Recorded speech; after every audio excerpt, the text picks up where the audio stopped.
one of the most iconic scenes in Black Panther was when Killmonger arrives for the first time in Wakanda, and he is in that clan meeting, and he's asked Ngubani, and it's the way he responded with so much passion, with confidence. It stood strong in who he was and what his purpose was within that setting. And with the delivery, it's so much power that it spoke so much into my life. Simple word, Gubani, who are you? And coming from growing up African, it's always important to stay connected to who you are, where you come from in general. And that's something that I didn't care too much about till recent, where I started to see a trend of identity crisis within my life. And then also noticing the same thing in the world where we've created all these different social dynamics in an effort to curb off our identity crisis. So a lot of us will have our identity, be it in a movie character, be it in a cause, be it even in our sexuality. I strongly believe that your sexuality is not your identity. It's a part of it, but not your identity. There's so much more to you than this one facet of life. Same thing with politics. We People put their entire identity around one political beliefs. And what I've seen that do is cages off into thinking differently, into thinking into different aspects, areas of life beyond that one thing we've chosen to represent our identity. And going off of that, there was this one quote in 2024 that basically changed my life. And it's by Neville Goddard. It goes, I may not know where I am. I may not know who I am. I may not know what I am. But I cannot forget that I am. And it just ends it at that. And that's such a powerful statement, reclaiming the power that lies in I am. Like when I realized that and the power that's within the I am, I honestly understood that one Beyonce album, I Am, because I know we all judged her like that's so blasphemous. But now I look back and I'm like, she was onto something. And also a lot of these scholars are onto something in understanding the power of I am and how that helps you fight off identity crisis. Because whatever you attach after the words I am, you easily become that. If you hold a strong belief in that identity, you become that. And there are so many things you can attach to that I am. And the most part, I've recognized and honored that I am a creator at heart. And that's been changing my life in that it's making me do things that have been outside of my comfort zone, but I've been longing to do.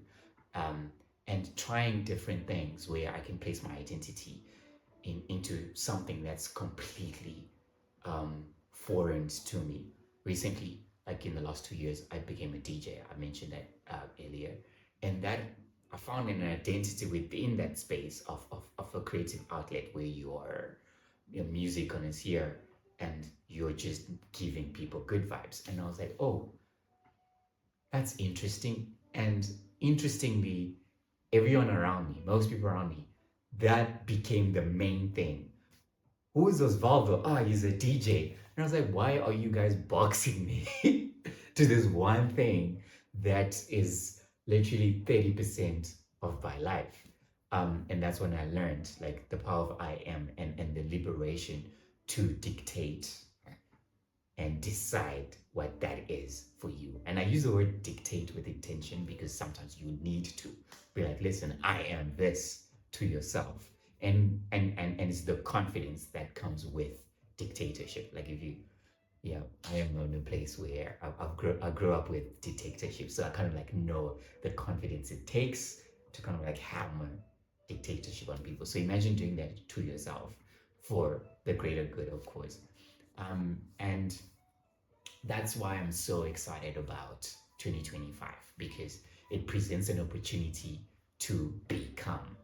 Because It's a brand new chapter that's unwritten, and it's waiting for me to use the creative power of I am to put whatever is in my heart, whatever desire, whatever identity, and whatever path I want to walk in into fruition.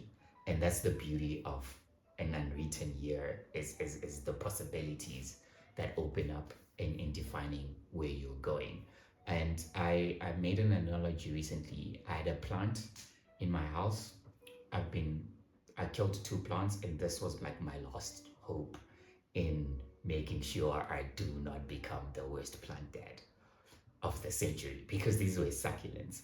And I started to notice every day, because it lived on my windowsill, that one, it follows the light, and after a certain point, it stops growing because it's the pot is too small. And I started repotting it, and I noticed it'll grow more and more. And eventually, I put it in a garden. What I learned so much from that experience is that when you have to recognize when the pot you're in no longer sustains or aids your growth. And in order to grow, it means you have to leave that space of comfort, go into a different pot, and eventually go into a garden that allows you to flourish. And sure enough, this plant kind of birthed three more plants, and I'm like so excited to nurture those as well. So based off of that, I want to challenge you to dare to dream. Like, think about the possibilities that lie ahead in the 2025 year. It's an exciting year. Like, it's the energy, the cosmic energy even is just giving good vibes. I want you to dare to dream what you could be, what you've wanted to be, and go at it full force and say, listen, this is it. This is me using my I am power to bring whatever vision you have in your heart to fruition. Because that's part of why you were created to, you were given desires to bring those desires to fruition. And sometimes that means also looking at your desires and scrutinizing them. Are they really good for the greater good? Or are they destructive? Which then I would advise you to relook and bring life into this world. Why I'm also excited is I'm starting a new book for 2025, The Artist's Way. I've been meaning to read this book for a long time now, and I've seen so many videos on TikTok, even from prominent artists as well, that have done this course. And I'm excited to dive in. And I'm not diving in because I've lost my creative taste. It's more, I am now willing and daring to dive into discovering my newfound creativity from all these experiences I've had in the last 2 years. I'm just excited to be like, what else can Osvaldo do? And that excitement is beautiful. It's solid. So I'm gonna leave it at wishing you a fruitful, amazing experience of a 2025, and do the most in discovering your own identity outside of the conditioning you've received. Otherwise, have a great year. Cheers.